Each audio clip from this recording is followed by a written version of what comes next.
안녕하세요, 여러분. 시어머니 시집살이보다 동서 시집살이가 더 무섭다는 말 혹시 들어보셨나요? 저는 이번에 이 말의 뜻을 고스란히 온몸으로 받아본 40대 초반의 평범한 여성이에요. 정말 다른 사람과의 대립 같은 건 피하고 싶어 하는 성격이기도 하고요. 그렇지만 제가 당한 일련의 사건들 때문에 참는 것만이 능사는 아니라는 걸 알게 됐죠. 지금 이렇게 글을 쓰면서도 그 사람들의 말과 행동을 떠올리면 지금도 피가 거꾸로 솟는 것처럼 화가 날 정도거든요. 지금부터 제가 당한 황당한 일들을 하나씩 풀어볼게요. 저는 결혼 당시에는 지금과는 다르게 영양사로 일하고 있었어요. 남편은 평범한 중소기업의 회사원으로 시댁과도 큰 문제 없이 지내고 있었어요. 그런데 그런 제가 시댁과 트러블이 생긴 건 시동생, 그러니까 남편의 남동생이 결혼을 하고 나서부터였어요. 도련님은 당시 젊은 사장으로 창업으로 작은 사업체를 운영 중이었거든요. 그런 도련님과 결혼하게 된 제 동서가 저보다 2살이나 많다는 것을 알게 되고 저는 살짝 걱정이 됐어요. 주변에서 그런 이야기를 종종 들었던 터라 걱정이 됐죠. 그리고 그런 우려는 도련님의 상견례에서 드러났죠. 상견례하는 도중에 화장실을 들렀는데 동서가 제 뒤를 따라 화장실로 들어오더군요. 그러더니 대뜸 그러더라고요. 제가 사회에서는 더 연장자고 경험이 많은 어른이니 저한테 이래라 저래라 시키지는 마세요. 존댓말 쓰면서 존중은 해줄 테니 그 정도에서 서로 선을 지키자고요. 정말 당당하게 저에게 선을 지키자는 동서를 보며 속으로 많이 당황했어요. 누가 보면 이래라 저래라 이미 시킨 줄 알겠더라고요. 얼굴 본 것도 처음인데 초면에 하는 말을 들어보니 제 우려가 현실이 되더군요. 근데 그게 무슨 말씀이세요? 선이라뇨. 몰라요? 적당하게 하자는 말이에요. 명절에 일할 때도 나한테 이래라 저래라 시키지 말고 저한테 딴지도 걸지 말고요. 솔직히 저도 이렇게 어린 사람이 제 손윗동서가 될 줄 알았겠어요? 나이 어린 사람을 어른으로 모셔야 하는 제 입장도 생각해줘야죠. 새빨간 립스틱을 바르며 말하는 동서를 보면서 저는 온몸에 소름이 돋는 기분을 느꼈습니다. 아직 상견례만 했을 뿐인데 이 정도로 견제하는 거면 결혼하고 나서는 내 말은 개똥으로도 안 듣겠구나 하고요. 이때 제 대답이 뭔지 궁금하세요? 제가 먼저 선을 넘는 일은 없을 거예요. 대신 동서께서도 선을 안 넘도록 해주셨으면 좋겠네요. 서로가 선을 지키면 얼굴 붉힐 리도 없잖아요. 그렇죠? 상대방은 제가 선을 넘는 걸 경계했지만 저는 그쪽이 선을 넘는 걸 더 걱정했어요. 지금 이 상황만 봐도 선을 아슬아슬하게 타고 있는 건 상대방인 동서였으니까요. 그러자 웃으면서 그러더군요. 마음이 잘 맞아서 좋네요. 그 말 꼭 지켜주세요. 그렇게 말하고는 휙 돌아서 화장실을 나가버렸어요. 그 뒷모습을 보며 참 황당하고 골치가 아파왔습니다. 저 사람을 앞으로 내내 봐야 할 걸 생각하니 말이죠. 그렇게 도련님은 무사하게 결혼을 하게 됐어요. 그리고 그 뒤로 몇 번의 명절이 지나갔어요. 생각보다 서로 선을 잘 지키고 있어서인지 제가 아이를 낳을 때까지 저를 견제하는 일은 없었어요. 그런데 아주 사소한 것에서부터 일이 틀어지더군요. 그것은 우리 아들이 3살이 될 무렵에 설날에 일어났어요. 설이 되면 어른들에게 용돈을 드리잖아요. 저희는 양가에 각각 50만 원씩 드리기로 했어요. 그런데 동서에게서 연락이 왔더라고요. 설 준비에 대해 이것저것 이야기하다가 갑자기 동서가 묻더라고요. 형님, 이번 설에 용돈은 얼마 하시기로 했어요? 저희는 50만 원 드리려고 해요. 그 외에 과일이나 건강기능식품도 하나씩 사서 드리고요. 그래요? 그럼 저희도 50만 원 해야겠네요. 설날에 봐요. 그렇게 전화를 끊었어요. 그런데 설 연휴에 시댁에 갔는데 어처구니 없는 일이 벌어졌어요. 시모가 제게만 일을 계속 시키더라고요. 동서가 늦어서 없으면 또 모르겠는데 있는데도 시모와 수다나 떨면서 일은 저한테만 다 시키더군요. 아무리 제가 둥글게 살고 싶은 사람이라도 이렇게 대놓고 차별하면 기분이 안 나쁠 수가 없잖아요. 그래서 제가 동서에게 말했어요. 동서, 여기 와서 제사 음식 만드는 거 좀 도와줄래요? 어머님이랑 대화하면서 쉬는 게 좋은 건 알겠는데 혼자 하면 아무래도 저녁까지 준비를 다 못 끝낼 것 같거든요. 최대한 돌려 말했어요. 명절이고 어른들 있는 데서 큰 소리 나면 안 된다는 생각에 말이죠. 그런데 동서는 제 이야기를 듣고도 태연히 가만히 있더라고요. 대신 움직인 건 시모였어요. 아무리 아랫동서래도 너보다 나이도 많은 사람한테 이래라 저래라 하는 건 너무한 거 아니니? 시모의 말에 저는 할 말을 잃었어요. 여기서 왜 시모가 나서는지 이해가 안 됐거든요. 네? 당연히. 너 설마 네가 먼저 이 집안에 들어왔다고 새로 들어온 동서한테 텃세 부리는 거야? 우리 집에서는 그런 텃세 용납 못한다. 시어머니를 앞에 두고 당당하게 이래라 저래라 일을 시켜? 어머님, 그게 아니라 동서는 오늘 와서 아무것도 한 게 없잖아요. 제가 지금 일을 다 하고 있는데. 그래서 네가 일 많이 하고 있다고 화내는 거야? 웃기지도 않아. 너는 그게 문제야. 네 동서가 명절이라고 돈을 100만 원 줬다. 이렇게나 시댁을 위하는 동서를 부려먹으려고 하는 거야? 네가 생각해봐라. 돈을 많이 준 사람이 움직여야 되겠니? 돈을 적게 준 사람이 움직여야 되겠니? 결국은 돈 때문이었어요. 시모가 동서 대신 나서서 제게 타박을 준 이유요. 그런데 그것도 정말 열이 받는 이유가 저는 아직 용돈을 드리지도 않았거든요. 시모도 저희 부부가 명절 때마다 50만 원 준 걸 알고 있을 테고 이번에도 50만 원만 준비한 걸 알았던 거예요. 그 와중에 동서가 100만 원을 가져왔으니 눈이 혹했겠죠.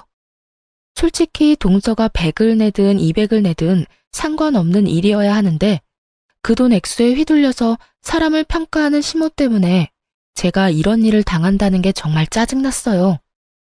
어머님, 설마 돈 때문에 동서를 감싸고 도시는 거예요? 그것도 중요하지 않니? 너도 머리라는 게 있으면 생각을 좀 해봐. 동서가 그만큼 돈을 많이 냈다는 걸 알면 시어머니 말에 토를 달 게 아니라 네가 더 열심히 일을 해야지.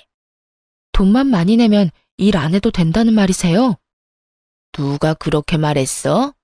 내 말은 돈도 많이 냈고 나이도 많으니 네가 동서에게 뭐든 시킬 입장이 아니다. 라는 말이지. 말이 되지 않는 말을 참 말처럼 포장해서 말하더군요. 열받았지만 꾹 참았어요. 왜 참았는지 아세요? 다음번 명절부터는 시댁에 오지 않을 작정이었거든요. 그렇게 마음을 먹어버렸어요. 남편이 뭐라 하던 내가 하고 싶은 대로 하겠다는 생각으로 꾹 참고 제사상과 밥상을 차렸어요. 여전히 동서는 아무것도 안 하고 시모와 둘이서 하하호호하며 즐거운 시간을 보내고 있더군요. 그렇게 저녁 시간에 밥을 먹는데 시모의 행동에 저는 또 열이 슬슬 올라오는 것을 느꼈어요. 밥을 먹는데 시모가 제 앞에는 나물 반찬만 놔두더니 동서와 도련님 앞에는 고기 반찬을 놔두더군요. 그러면서 하는 말이 더 웃겼어요. 둘째 며느리 고생했다. 네 덕분에 이리 풍족한 명절을 보내는구나. 많이 먹거라. 이게 다 네가 우리 집에 들어온 덕이야. 어머님, 무슨 그런 말씀을 하세요. 어머님이 계신 덕분에 잘 되는 거죠. 그러니 제가 드린 용돈으로 맛있는 것도 사드시고 좋은 곳에 놀러도 다니세요. 간드러지는 동서의 목소리에 행복해하는 시모를 보니 배알이 뒤틀리더군요. 음식 차별하는 게 제일 기분 더럽다더니 그 말이 딱 맞더라고요. 제가 좋아하는 음식을 못 먹게 해서가 아니라 제가 직접 만든 음식조차 못 먹게 하는 걸 보니 열받아 결국 확 질러버렸어요. 저는 동서 앞에 놓인 산적을 들어서 저와 남편 앞에 가져왔어요. 그러자 시모가 눈을 동그랗게 뜨고 저를 쳐다보며 말하더군요. 예, 그걸 왜 그쪽으로 가져가? 제가 만들었는데 맛도 못 보나요? 그리고 고생은 제가 다 했는데 포상은 다른 사람이 받는 것 같아서 제 몫은 제가 챙기기로 했어요. 그러면서 보란듯이 밥을 와구와구 흡입하기 시작했죠. 너 무슨 애가 교양이 없어? 이런 식으로 마구잡이로 가져가면 어떡하니? 네가 한 게 뭐가 있다고? 제가 한 게 뭐가 없는데요? 아니, 그럼 여기 와서 부엌에 발 한 번 안 디디고 열심히 이빨이나 까던 동서는 뭘 한 게 있어서 고기 반찬 넙죽넙죽 갖다 바쳐요? 야, 동서 없었으면 그 고기들이 여기 있었겠어? 네가 맛이라도 본 건 다 동서 탓이야. 알아들어? 그 고기도 요리해줄 사람 없으면 다 썩어 빠지는 거 모르세요? 땀 흘려가며 몇 시간 동안 고생한 사람은 뒷전이고 그저 돈만 많이 낸 동서만 아끼시는 거 보니까 다음부터는 저도 돈 낼 테니까 사서 먹는 게 제일 낫겠네요. 오래 저것도 형님이라고 어디서 못된 맏며느리 행세야? 네가 맏며느리라도 맏며느리 같은 일을 했어야 칭찬을 하든 말든 할 거 아니야? 할 수 있는 거라고는 요리하는 것밖에 없는 주제에 어디서 말대꾸야? 그러니까 요리는 전문가한테 맡기세요. 저 하나한테 다 시켜먹지 마시고요. 열받은 저는 그 자리에서 일어나 바로 부엌으로 갔어요. 다들 제가 화나서 감정을 식히러 간 거라고 생각한 듯 하더군요. 저는 전혀 그럴 생각은 없었어요. 화는 이미 나 있었고 열받아서 제가 만든 음식 앞에 소금통을 들고 섰어요. 그리고 음식들 위로 소금을 완전 쏟아부어 버렸죠. 그리고 그 다음에는 설탕도 열심히 쏟아부었어요. 열심히 제사 준비했는데 돌아온 게 이런 멸시라니. 해놓고 인정도 못 받을 거 왜 했나 싶었어요. 그래서 제가 한 음식 싹 다 망쳐버렸죠. 그리고 나와서 남편에게 말했어요. 어머님 용돈으로 드릴 돈 어디 있어? 어? 여기. 남편이 돈이 든 봉투를 제게 줬어요. 저는 그걸 챙겨서 제 가방에 넣고 시댁 현관으로 갔어요. 시모가 그것을 보고 있다가 부랴부랴 따라 나오더라고요. 예, 너 그 돈 우리한테 주려고 한 돈 아니냐? 그걸 왜 네가 갖고 가? 혼자서 일하고 밥도 제대로 못 먹었는데 제가 왜 어머님한테 용돈을 드려요? 맘 같아선 일당이라도 달라고 말씀드리고 싶지만 그럴 수 없으니 저희가 어머님한테 드리려던 돈 일당으로 생각하고 제가 가져갈게요. 어차피 동서에게 100만 원 받아서 저희가 주는 돈은 필요도 없으시잖아요. 예, 너 아까 내가 그런 말 했다고 지금 시어머니를 핍박하는 거니? 세상 말세다 말세야. 어디 며느리가 시어머니한테 이딴 짓을 해? 요즘 세상에 바보로 사람 차별하는 시어머니가 계실 줄 저도 상상 못했네요. 그리고 핍박은 제가 당했지 어머님이 당하신 건 아니죠. 앞으로는 동서랑 두 분이서 열심히 제사 준비하세요. 하하호호 즐겁게 담소 나누시면서 하시면 저 같은 며느리보다 더 잘하시겠죠. 그리고 이런 취급받으면서 매번 명절에 방문할 정도로 제가 비정상인 사람은 아니거든요. 정상인이라면 대놓고 용돈으로 차별하는 곳에 오고 싶은 마음 없을 테니까요. 그럼 안녕히 계세요. 그렇게 제 할 말만 하고 나가버렸는데 남편이 저를 뒤쫓아 나오더군요. 여보, 대체 왜 이렇게 화를 내? 우리 집에서 왜 이런 짓을 벌이냐고. 이런 짓? 당신은 내가 무슨 취급당했는지 옆에서 뻔히 보고도 그런 말을 해? 내가 무슨 짓을 했는데? 당신이 말해봐. 내가 무슨 짓을 했는데? 당신이 우리 엄마랑 재수 씨한테 일방적으로 화를 냈잖아. 당신이 본 게 그게 다야? 그럼 그 밥상 위에 올라온 요리가 내가 다 만든 거라는 건 몰랐어? 알지, 알아. 그래도 좀만 참으면 되는 걸 왜 그렇게 화를 내는 건데? 손가락 하나 까딱하지 않고 쉬던 사람들이야. 나 혼자 제사 준비에 식사 준비 다 했다고. 그런데 뻔히 내가 좋아하는 반찬 알면서 그걸 동서 앞에 놔주시는 거 못 봤냐고. 한 번은 참았어. 그런데 이건 너무 빈정상하잖아. 음식으로 어떻게 차별을 해? 이게 맞는 거야? 화를 안 낼 일이냐고. 그럼 당신이 돈을 좀 더 잘 벌지 그랬어. 뭐? 그걸 말이라고 해?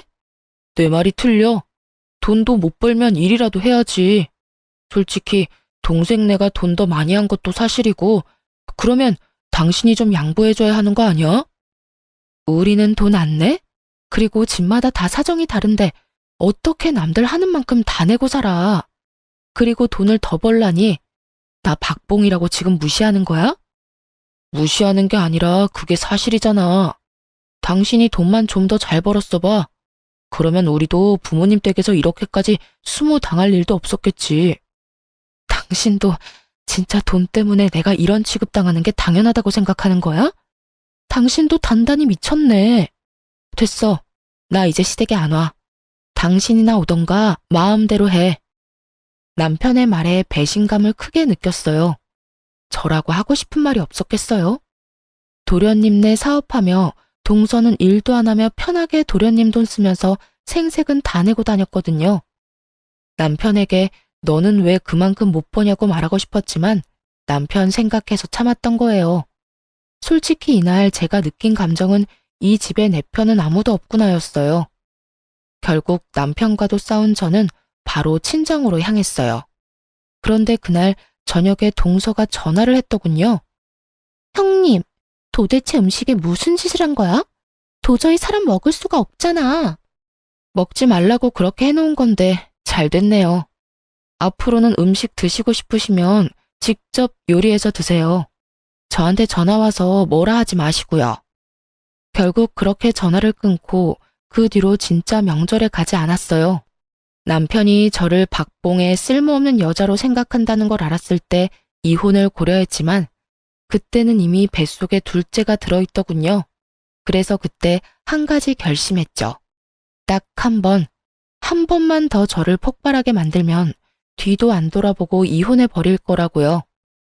2년간 시댁의 발길을 끊었더니 그제야 시모가 연락이 왔더군요. 앞으로 그런 일 없을 테니 제사 지내러 오라고요. 무슨 조상님들 벨나치 어쩌고 말은 거창하게 하는데 딱 봐도 동서의 요리 솜씨가 별로였던 모양이었어요. 시부모가 생각보다 입맛이 까다롭거든요. 결국 동서까지 전화해서 미안했다고 돌아오라는 말을 듣고 3년째부터 명절에 다시 가게 됐어요. 용서했다기보다는 이때쯤에는 제게도 변수가 생겼거든요. 바로 이직이었어요. 저는 결혼 전부터 영양사로 일을 했는데 돈을 많이 벌지는 않지만 시간은 그래도 규칙적인 편이었어요. 그런데 남편이 박봉인의 어쩌네 하는 말을 들으니 자존심도 상하고 화도 나더라고요. 그 와중에 어머니에게서 연락이 온 거였어요.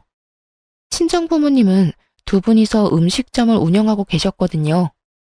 워낙 잘 되는 음식점이라 사람들도 많고 단골도 많은 곳이에요. 그런데 아버지가 손을 다쳐서 요리를 더 이상 못할 상황이 됐어요. 낫는 데까지는 시간이 한참 걸리고 그 사이에 괜찮은 사람 찾는 것도 힘들고 그래서 어머니가 저한테 전화를 하셨더라고요. 혹시 이쪽에서 일해볼 생각 없냐고 말이죠. 처음에는 애들 생각해서 시간이 좋은 영양사로 남을까 싶었는데 괜히 오기가 생기더라고요. 애들을 시댁에 맡기는 한이 있더라도 돈을 좀 많이 벌어봐야겠다는 생각이요.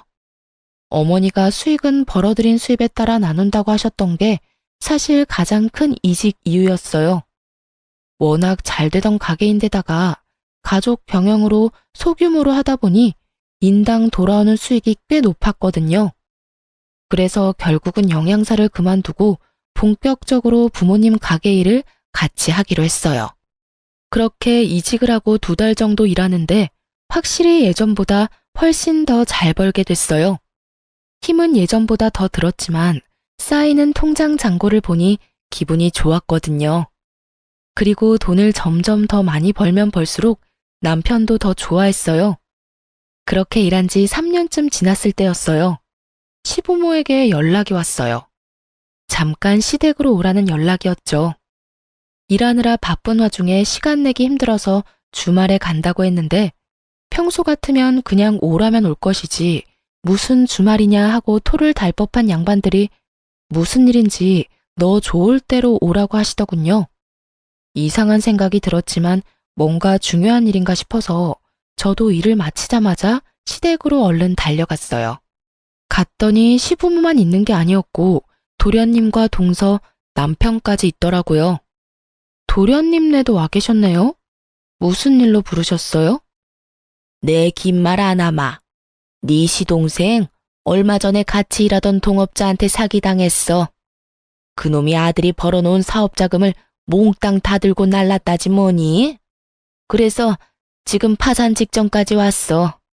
내 첫째한테 들어보니 네 가게가 그렇게 장사가 잘 된다며? 네가 우리 둘째 아들 거기서 일하도록 해줄 수 없겠니? 가족 좋다는 게 뭐니? 이럴 때 돕고 사는 거지. 안 그러냐? 자기 편할 때만 가족이라고 말하는 시모를 보니 정말 안이 꽂고 열받았지만 참았어요. 그런데 그때 도련님이 제게 말하더군요. 형수, 제발 저 좀 살려줘요. 형한테 들어보니까 월급도 엄청 많이 번다는데. 우리가 들어가서 일하면 도움도 되고 우리도 급한 불은 끌 수 있고. 솔직히 지금 파산 직전이에요. 도련님, 제 밑에서 일하실 수 있겠어요? 솔직히 여태껏 식당에서 일해본 적 없는 사람을 쓰는 것도 저희 쪽에는 큰 위험이고. 제 말이 끝나기도 전에 동서가 불쑥 저희 말하는 사이에 끼어들었어요. 누가 형님 밑에서 일한대요? 그냥 일만 가르쳐주고 2호점 열 수 있도록 금전적인 지원만 해달라는 이야기예요. 솔직히 형님네가 저희 남편 아랫사람으로 취급하는 것도 싫고 그냥 돈 빌려주고 레시피만 알려주면 끝 아닌가요? 이 말은 그거였죠. 네 밑에서 일하기 싫으니 너는 레시피랑 돈만 지원해주고 꺼져라. 그 이야기를 듣는데 아직도 정신 못 차렸구나 싶었어요. 사업이 망해서 지금 돈 빌리러 온 인간들이 이렇게 콧대를 세우고 기고만장한 꼴을 봐야 한다니. 결국 열받은 저는 더 생각하지도 않고 거절했어요. 일하기 싫으면 2호점도 없어요. 본점에서 일도 한번 해보지 못한 사람이 어떻게 2호점을 열어요? 저희 가게는 2호점 열 생각도 없고요. 일도 배우기 싫고 2호점을 열고 싶고 그런 마음이라면 저희 친정 부모님께 바로 찾아가시는 게 좋겠네요. 근데 이 상황 좀 웃기지 않아요? 물에 빠진 사람 구해주겠다니 보따리도 찾아내라는 거잖아요. 물속에서 건져만 주면 됐지 뭐가 그렇게 원하는 게 많은지. 아직 덜 급한 것 같으니 저는 이만 가볼게요. 제가 자리에서 일어나는 신용을 하자 시모가 저를 붙잡았어요. 넌 애가 왜 이렇게 인정이 없어? 얘네 불쌍한 거 안 보이니? 네가 도와주면 좋잖아. 돈 벌면 어차피 다 갚는다는데 왜 그렇게 예민하게 굴어? 예민한 게 아니라 상식적인 거죠. 일 안 배우면 2호점도 없어요. 그렇게 알고 계세요. 결국 그 뒤에 도련님이 찾아와 저희 가게에서 일을 한 달간 배웠어요. 그리고 무슨 돈이 있었던 건지 2호점을 만들었더라고요. 그렇게 번갯불에 콩 볶아 먹듯 일을 배워서 바로 2호점을 차려 나갔어요. 제 눈앞에서 사고만 치던 시동생이 나가서 저도 속은 편했는데 2호점에서 내내 사고만 치더군요. 사업을 했다고 해서 장사에는 소질이 있겠거니 했는데 아무래도 음식점이다 보니 위생 관련해서 문제가 계속 터졌어요. 그래서 그거 수습하려고 매번 제가 시동생 가게에 들렀어야 했고요. 그런데 더 웃긴 건 이 와중에도 시부모의 둘째 아들에 대한 사랑은 아주 지고지순하더군요. 도련님네가 새로 가게를 오픈해서 나가고 얼마 안 지나서 시댁 친척 중에 칠순잔치가 있어서 참석하게 됐어요. 제가 화장실에 갔다가 사람이 너무 많아서 그냥 돌아오는데 친척들 이야기하는 게 들리더라고요. 아유, 그 집은 좋겠어요. 그런 복덩어리 같은 며느리가 들어와서. 돈도 많이 벌고 얼마 전에 사기당한 둘째도 걷어줬다면서? 며느리 참 잘 들였다니까. 고모님이 제 칭찬을 하고 계셨어요. 감사한 마음에 웃음을 띠며 시모 뒤로가 얼른 고맙다고 말하려는데 시모가 제가 있는지도 모르고 이야기하더군요. 걔가 복덩이요? 당치도 않아요. 복덩이는 여기 우리 둘째 며느리지.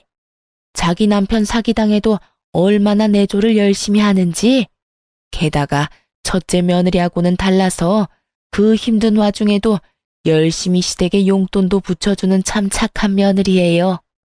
그 이야기에 진짜 어이가 없었어요. 남편이 그렇게 일하느라 바쁜데도 동서는 일도 돕지도 않고 도련님 사업할 때처럼 집에서 쉬고 있었거든요. 가끔씩 도련님이 바쁜 일정이 있거나 약속이 있을 때만 잠시 나와서 가게를 봐줄 뿐이었고요. 그런 둘째 며느리가 제 자식 돈으로 효도 생색내고 있다는 걸 아는지 모르는지 입에 침이 마르도록 열심히 칭찬 중이었어요. 그걸 보니 정말 정이 뚝 떨어지더군요. 그런데 제가 이 집안에서 정말 떨어져 나올 일은 그 다음에 발생했어요.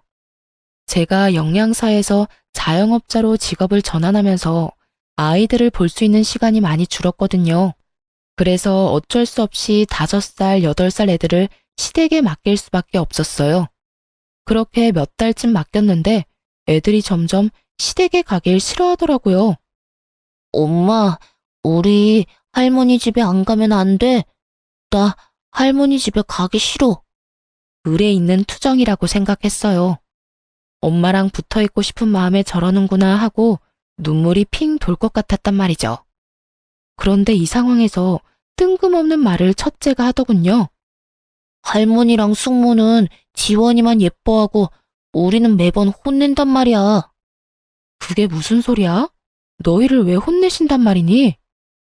지원이는 동선의 아들이었어요.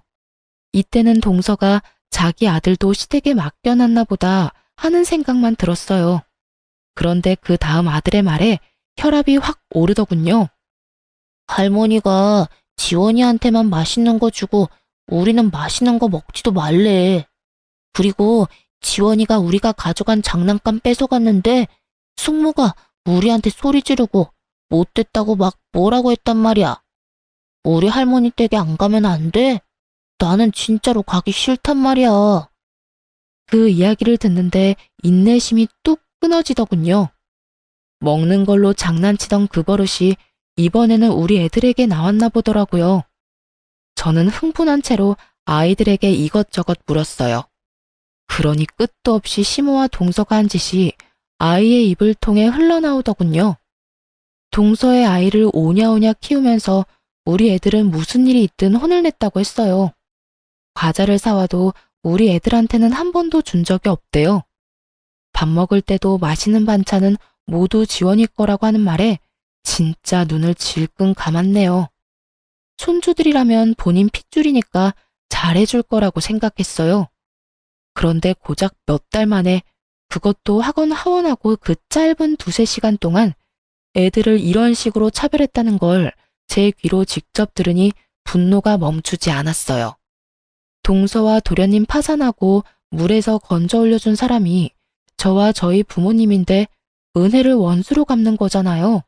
도와준 은인의 자식들한테 저딴 식으로 대하다니 참을 수가 없었어요. 저는 열받아서 시모와 동서에게 직접 이야기하려다가 일을 마치고 온 남편에게 이야기하기로 했어요. 당신 애들 이야기 들었어? 어머님이 동선의 애만 예뻐하시면서 우리 애들하고 차별하신다는 말. 그래서 지금 애들 싸움에 끼는 어른이 되라는 거야? 이게 어떻게 애들 싸움이야? 엄연히 차별을 받았잖아. 애들이 상처를 받았고. 애들이 엄청 큰 잘못을 해서 혼나는 거라면 그래, 100번 양보해서 참을 수 있지.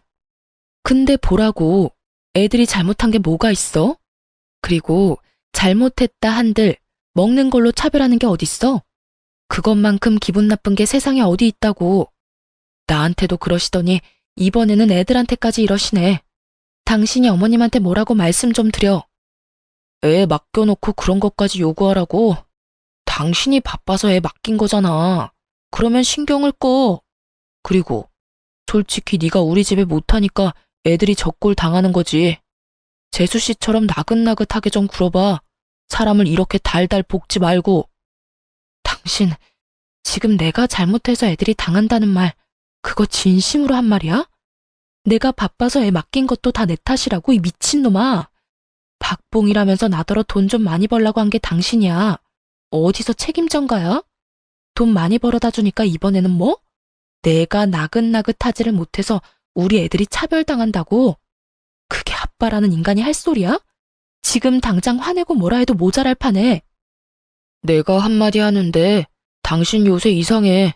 돈 많이 번다고 기고만장해져서 우리한테 당신 잣대 들이대는 것 같은데 그거 그만하라고. 매번 돈 번다는 이유로 우리 집안 행사에도 빠지고 애들도 제대로 안 보고. 그게 엄마냐? 그게 며느리냐고. 그 돈으로 잘 먹고 잘 살고 있잖아.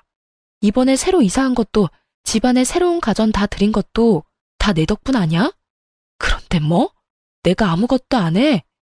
네가 처먹고 누리고 있는 모든 게 내 주머니에서 나오는데 당신이 그딴 이야기를 한다고? 당신이 나를 그렇게 바닥으로 생각하는지 몰랐네. 알았어. 당신이 나를 얼마나 무시하는지 알게 됐으니까 이혼하자. 왜 살아? 동서처럼 나긋나긋하고 일 안 하고 집에서 돈만 축내며 남편 돈으로 생색내는 예쁜 장식품 같은 여자나 구해서 살아. 나처럼 악착같이 돈만 버는 여자 때려치우고. 나도 너 같은 놈 때려치우고 딴 남자 찾을 테니까. 박봉이라고 난리칠 때는 언제고 이제 와서 딴소리를 해? 에라이 천하의 나쁜 놈 같으니라고. 그런 말이 아니잖아, 여보. 저를 잡는 남편놈 손을 뿌리치고 저는 애들을 데리고 친정으로 와버렸어요. 정말 화가 머리끝까지 나서 참을 수가 없었어요. 애들은 이 상황이 뭔지도 모르고 어안이 벙벙한 상태였고 부모님은 그런 저를 이해해 주셨어요. 그간 제 마음고생을 누구보다 가까이서 봐주신 분들이었으니까요. 그런데 아무리 생각해도 동서가 우리 애들을 혼냈다는 걸 듣고는 가만히 참을 수가 없겠더라고요. 도련님한테 전화를 걸었어요. 그리고 내일 가게에 있냐고 물었죠. 가게에 필요한 물건을 2주에 한 번씩 보내주는데 가져가야 한다고 말이죠. 그랬더니 내일은 자기가 약속이 있어서 와이프한테 가게를 맡겨놓을 거라고 모레 직접 본점으로 찾아오겠다고 하더라고요. 저는 내일이 기회라는 생각이 들었어요. 그래도 도련님 없을 때 이야기하면 둘 다 아이 키우는 엄마 입장에서 대화가 잘 통할 수도 있잖아요. 다음날 점심에 동서가 일하고 있다던 도련님네 가게로 향했어요. 그리고 충격적인 장면을 목격하고야 말았어요. 동서가 시동생이 아닌 다른 남성과 가게 안에서 만나고 있더군요. 보통 사이가 아닌 게 확실했던 게 팔짱도 끼고 서로 허리에 손도 두르고 여하간 분위기가 보통이 아니었거든요. 저는 동서와 이야기하겠다는 애초의 목적도 있고 그 상황을 핸드폰으로 녹화하고 있었어요. 솔직히 좋은 약점 하나 잡았다는 생각이었어요.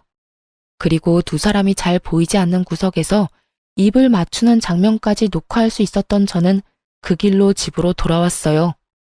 이걸 언제 터트릴까 했는데 그날 저녁 남편이 시댁으로 오라더군요. 시댁에 갔더니 남편 놈이 아주 당당하게 이혼 이야기 하자고 하더라고요. 모든 시댁 식구들이 있는 곳에서. 그런데 동서가 제일 웃겼어요. 형님, 아무리 그래도 애들 말만 믿고 저희한테 이러시는 건 너무하죠. 저희라고 좋아서 애들 혼냈겠어요? 애들이 혼날 짓을 해서 혼냈는데 혼낸 것도 화가 나긴 하는데 음식 가지고 차별했다는 것 때문에 더 열받았거든요. 우리 애들이 바보라고 생각하는 거 아니죠? 어쨌든 이혼 번복 안 해요. 그렇다네요, 아주버님. 그러면 형님, 형님이 원해서 이혼하는 거니까 위자료도 이쪽에 줘야 하는 거 알죠? 재산 분할도 확실하게 해야 하고요. 위자료? 재산 분할? 어이가 없어서. 내가 무슨 명목으로 이혼하는 줄 알아요? 당신들 시댁 때문에 이혼하는 거야. 남편 놈은 그 사이에서 아무 도움 없이 나한테 성질만 내서 그렇고, 음식으로 차별하고 용돈 적게 줬다고 일 부려먹고, 사람을 인간으로 대해줬으면 이혼을 할 리가 있겠어? 형수님, 형님이 어찌됐건 저는 두 분이 이혼을 했다고 저희 가게 차별하는 건 가만둘 생각 없어요. 그러니까 그 부분은 확실하게 해줬으면 좋겠고. 가게 걱정 말고 와이프나 걱정하지 그래요. 그렇게 끼고 돌며 사랑하는 도련님네 와이프, 다른 남자랑 바람나서 지금 난리도 아니던데? 막말로 그 집 애들이 누구 씨인지 알게 뭐야? 뜬금없이 떨어진 폭탄에 시댁이 한순간 고요해졌습니다. 저는 그 고요함을 즐기며 그 속에 전혀 고요하지 못한 동서의 얼굴을 보며 핸드폰을 열어 동영상부터 켜줬어요. 도련님 약속 있다고 가게 동서한테 맡겼죠? 보세요. 거기서 낯선 남자랑 둘이서 얼마나 즐거운 시간 보냈는지. 그리고 그 순간 시동생이 제 폰을 들고 가서 요리조리 화면을 확대해 보더니 얼굴이 새빨갛게 분노로 터질 것처럼 변해버렸어요. 어떻게 당신이 이 사기꾼하고 같이 있어? 사기꾼? 갑자기 등장한 단어에 저도 당황한 찰나 동서가 그 자리에서 시동생에게 무릎을 꿇고 빌더라고요. 여보, 잠깐 내가 정신이 나갔나 봐. 그러려고 그런 건 아닌데. 너 미쳤어? 어떻게 우리 회사 망하게 한 사기꾼 놈이랑 붙어먹어? 알고 보니 동서의 상간남이 시동생 회사를 말아먹은 시동생의 친구이자 동업자였던 사람이었더군요. 동서도 참 지고지순하더군요. 남편 회사 망하게 만들어서 자기도 힘든 상황에 사업 망하게 한 남자와 계속 만나고 있었다니. 아마 그 남자 쪽에서 뭔가 금전적인 지원을 해줬을 거예요. 아니면 두 사람이 여전히 만나는 게 이해가 안 가니까요. 그런데 그 상황에 더 배신감을 느낀 사람은 시모였더라고요. 야, 너 어떻게 이럴 수가 있어? 네가 우리 아들 사업 망하게 한 놈이랑 붙어먹었어? 너도 저 사기꾼이 아들 사업 망하게 하도록 도와줬지? 내가 아들 사업에 투자한 돈만 해도 얼만데 그 돈이 지금 이 집 담보로 여전히 대출로 잡혀 있는데 어떻게 내 돈을 다 날려먹게 만들 수가 있어? 자그마치 1억이다 1억. 그 돈을 날려먹은 게 다 니년 탓이라고? 내 돈 내놔. 당장 내 돈 내놔. 그렇게 동서를 애지중지하던 시모가 동서에게 년이라는 말까지 해가며 옷을 붙들고 난리를 쳤어요. 시모의 힘에 이리저리 휘둘리는 동서의 얼굴은 평소에 그 완벽하고 새초롬한 모습 따위는 사라지고 없었죠. 어머니, 설마 동생한테 이 집 담보로 대출받아서 사업자금으로 줬어요? 제가 그렇게 하지 마시라고 말씀드렸잖아요. 항상 동생 왜 있는 거 다 동생한테 퍼주지 못해 안달이세요? 여태껏 가지고 있던 재산 다 동생한테 털어줬으면 됐지. 설마 매달 돈 달라고 하신 거 이 담보대출 이자 때문에 달라고 하신 거예요? 아, 설마 이번 동생 가게에도 돈 대주신 거 아니죠? 야, 너 말해봐. 엄마한테도 돈 받았어? 나한테 2천만 원 빌려갔잖아. 남편의 말에 저도 깜짝 놀랐죠. 그때 2호점 연다고 돈 빌려달라고 했을 때 제가 거절했는데 남편이 몰래 동생에게 돈을 줬을 거라고는 상상도 못하고 있었거든요. 참, 저 몰래 많이들 시동생과 동서를 도와줬더라고요. 결국 남편도 시모의 행동에 열이 받아서 또 분노해서 난리가 났죠. 동서의 불륜 동영상 하나로 집안이 연쇄적으로 난리가 난 걸 보니 속으로 참 웃겼어요. 서로가 서로를 비난하며 니 탓 내 탓하고 있었거든요. 그렇게 나긋나긋하고 용돈 잘 주는 며느리에서 순식간에 죽일년이 된 동서를 보며 저도 그제야 마음의 응어리가 좀 가라앉았어요. 그렇게 서로 탓만하는 사람들 보며 남편에게 말했어요. 소송할 거고 위자료는 아마 당신이랑 당신 집안에서 전부 내야 할 거야. 우리 쪽 변호사는 상당히 자신 있는 모양이더라고. 그럼 앞으로 연락하고 싶으면 변호사 통해서 연락해. 그렇게 말하고 나와버렸어요. 그리고 어떻게 됐을까요? 시동생이 운영하던 저희 가게 2호점도 망해버렸어요. 사업한다는 인간이 개인사를 가게 운영하는 데까지 끌고 들어와서 결국에는 고객들 다 떨어져 나가고 폐업하게 됐더라고요. 그리고 그 덕분에 남편이 지원해줬다는 2천만 원도 훅 순식간에 사라져버렸죠. 그때 돼서야 제정신이 돌아왔나 보더라고요. 저를 찾는 전화를 미친 듯이 하더라고요.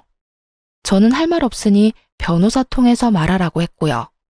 나중에 장문의 문자가 왔는데 보고 있으려니 웃기지도 않았습니다. 남편이 저한테 그렇게 한 이유가 자격지심 때문이었대요. 제가 영양사로 일할 때는 자기보다 돈 덜 벌어서 무슨 일이든 큰 소리 칠 수 있었는데 제가 부모님 가게에서 일하게 되면서부터 돈을 더 많이 벌었잖아요. 그것 때문에 열등감과 자격지심에 저한테 뭐든 그렇게 화를 내고 싶었다네요. 근데 참 웃긴 게 그냥 우리끼리 잘 지냈으면 제가 버는 돈도 누리면서 잘 살 수 있었을 텐데 꼴랑 자존심 하나 세워보려고 하다가 결국은 위자료에 재산 분할까지 해야 돼서 살고 있던 집 저한테 넘기고 월세 들어갔다잖아요. 그 집 자체가 저희 반반 내고 들어간 집이라 다 정산하고 나니 남은 건 없던 거죠. 그런데도 시모가 장남인 자신이 아니라 동생만 챙겼던 걸 알고 나서는 시댁으로 들어갈 생각도 안 하더군요. 혼자 살 거라네요. 부모 부양할 생각조차 없다고 그렇게 시댁과 연 끊고 지낸대요. 시동생은 동서를 용서하고 같이 살아보려고 했다고 해요. 그런데 동서는 이혼하고 싶어 했고요. 근데 결국은 이혼을 안 하고 여전히 같이 살더라고요. 그 이유를 알고 나니 웃겼는데 동서가 그 불륜남한테 버림받는 바람에 갈 곳이 없어져 시동생 옆에 딱 붙어 있으려고 했다네요. 자기도 비빌 언덕은 있어야 한다고 생각했나 보더라고요. 그런데 그 불륜남이 시동생에게 붙잡히면서 일이 복잡해진 거죠. 불륜남이 자기 혼자 죽기는 싫었는지 동서가 사업 망하도록 도와줬다면서 돈 빼돌릴 때 도움 줘서 그만큼 가져갈 수 있었던 거라며 다시 폭탄 하나 터트린 거예요. 결국 그 이야기 듣고 시동생이 열받아서 내치려고 했는데 동서가 빌고 빌어서 결국 같이 산다고 해요. 그치만 돈도 다 잃고 가게마저 폐업되고 나서는 갈 곳이 없어서 시댁에 들어가서 지낸다는데 아주 노비처럼 지내고 있다고 하더군요. 그 사람이 뭘 하든 저는 제 인생 가야 하는 게 맞는 거죠. 저는 이혼 후 그 집 팔고 부모님한테 말해서 근처 좋은 상가 건물로 가게를 확장 이전하기로 했어요. 집 한 돈 다 넣었어요. 그리고 1층은 가게, 2층은 저희 집, 3층은 부모님 집으로 해서 3층짜리 근생 건물을 샀어요. 2층에 집이 있으니 애들을 따로 봐줄 사람은 찾지 않아도 되고 조용할 때마다 올라가서 확인만 하면 되니 훨씬 마음이 편했어요. 애들도 할머니 댁에서 구박받으며 사는 것보다 지금 집을 더 좋아하고요. 그렇게 몇 달쯤 뒤였을까요? 제가 시모와 동서를 마주하게 된 일이 있었어요. 저는 가게 청소하고 밖으로 쓰레기를 버리러 온 참이었고 두 사람은 저희 가게 앞을 지나가고 있더라고요. 그런데 동서가 시모의 짐을 모조리 들고 낑낑거리는 표정으로 시모의 뒤를 따라가고 있었어요. 저는 저 사람들 지나가면 들어가야겠다 싶었어요.